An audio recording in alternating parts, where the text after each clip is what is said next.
Welcome to this new episode of 5-Minute Quickies, where I give you a full, detailed, and straight-to-the-point tutorial in 5 minutes or less.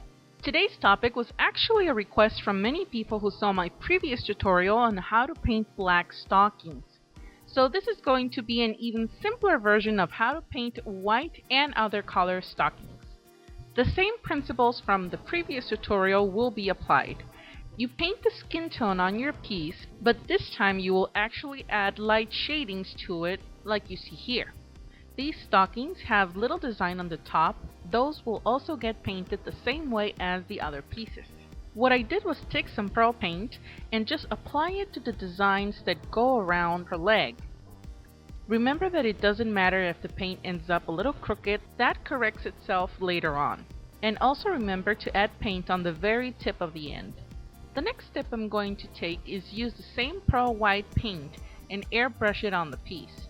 And a very important note for this is that you can use a regular opaque white paint if you want a regular looking white stocking like this. What I want is a very see-through and shiny stocking for this figure, like this.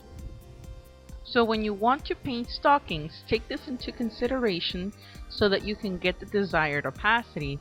And FYI, you can also do this with different colors, not just white.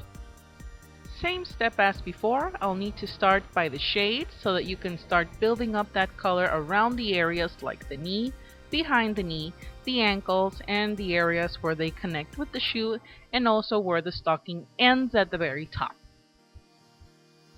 Build it up with several layers. Don't rush it because you might mess it up. Since I'm using pearl white, it takes more layers than usual to build up the color, as it's kinda transparent when spraying on top of a different color. If you are using regular white paint, try to just cover with 3 or 4 layers max so that you won't cover the shadows below completely. Once you're done marking the shadows, then you start adding even layers of paint to the pieces. This is again determined by personal taste. It's up to you to stop at the moment that you believe that it's good enough.